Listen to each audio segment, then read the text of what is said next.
തിരുവനന്തപുരത്ത് ഭർതൃപീഡനത്തെ തുടർന്ന് യുവതി ജീവനൊടുക്കിയ സംഭവത്തിൽ പ്രതിയും യുവതിയുടെ ഭർത്താവുമായ അതുൽ കുറ്റസമ്മതം മൊഴി നൽകി. ആരതിയെ മർദ്ദിച്ചിരുന്നതായി പ്രതി പോലീസിനോട് പറഞ്ഞു. ആരതി നേരിട്ടിരുന്നത് കടുത്ത പീഡനമെന്ന് വ്യക്തമാക്കുന്ന സന്ദേശങ്ങളും കുറിപ്പുകളും പോലീസിന് ലഭിച്ചു. മുറിവുണ്ടാക്കാത്ത രീതിയിൽ മർദ്ദിച്ചതായും ആശുപത്രിയിൽ കൊണ്ടുപോകാൻ പോലും തയ്യാറായില്ലെന്നും ആരതി വാട്സാപ്പ് ചാറ്റിൽ വെളിപ്പെടുത്തുന്നു. പോലീസ് കസ്റ്റഡിയിലുള്ള അതുലിനെ ഇന്ന് കോടതിയിൽ ഹാജരാക്കും. മുറിയിൽ നിന്നും പോലീസ് കണ്ടെടുത്ത ഡയറിയിലാണ് താൻ നേരിട്ട ക്രൂര പീഡനങ്ങൾ ആരതി വ്യക്തമാക്കുന്നത്. വിവാഹം കഴിഞ്ഞ് 3 മാസം പിന്നിടുമ്പോൾ തന്നെ അതുൽ ശാരീരികമായി ഉപദ്രവിക്കാൻ തുടങ്ങിയിരുന്നു. ശരീരത്തിന് പുറത്ത് കയറിയിരുന്ന് മർദ്ദിച്ചിരുന്നതായും മുറിവുകൾ ഉണ്ടാക്കാതെ വിദഗ്ധമായാണ് മർദ്ദിച്ചിരുന്നതെന്നും ആരതി കുറിപ്പിൽ പറയുന്നു. അതുലിന്റെ ഭാഗത്തു നിന്നുള്ള മാനസിക പീഡനം സഹിക്കാൻ പറ്റുന്നില്ല. ജീവനൊടുക്കാതെ മറ്റു നിവൃത്തിയില്ലെന്നും അച്ഛനും അമ്മയും തന്നോട് ക്ഷമിക്കണമെന്നുമാണ് ആരതിയുടെ അവസാന വാക്കുകൾ.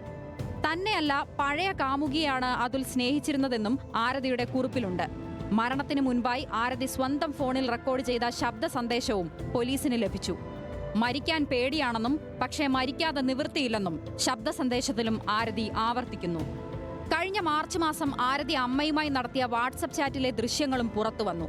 പലപ്പോഴായി അതുൽ മർദ്ദിച്ചതുമൂലം ശരീരത്തിലുണ്ടായ മുറിവുകളുടെ ചിത്രങ്ങൾ ഉൾപ്പെടെ ആരതി അമ്മയ്ക്ക് അയച്ചു നൽകിയിരുന്നു. ആശുപത്രിയിൽ പോകാൻ അമ്മ പറയുമ്പോൾ പരിക്കു പറ്റിയാൽ പോലും അതുൽ ആശുപത്രിയിൽ കൊണ്ടുപോകാറില്ല എന്നായിരുന്നു ആരതിയുടെ മറുപടി. വിദേശത്തുള്ള അച്ഛനും ചിത്രങ്ങൾ പങ്കുവെച്ചുകൊണ്ട് താൻ സ്വയം ഉണ്ടാക്കിയതല്ല ഈ പ്രശ്നങ്ങളെന്നും ആരതി പറയുന്നുണ്ട്.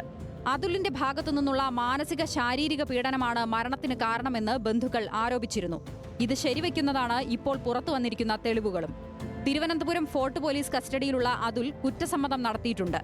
അതുലിനെതിരെ ആത്മഹത്യാ പ്രേരണ കുറ്റവും ഗാർഹിക പീഡന നിരോധന നിയമവും ഉൾപ്പെടെ ചുമത്തിയാണ് കേസെടുത്തിരിക്കുന്നത്. ഉച്ചയ്ക്ക് ശേഷം അതുലിനെ മജിസ്ട്രേറ്റിന് മുന്നിൽ ഹാജരാക്കി റിമാൻഡ് ചെയ്യാനാണ് അന്വേഷണ സംഘത്തിന്റെ നീക്കം. ന്യൂസ് മലയാളം, തിരുവനന്തപുരം.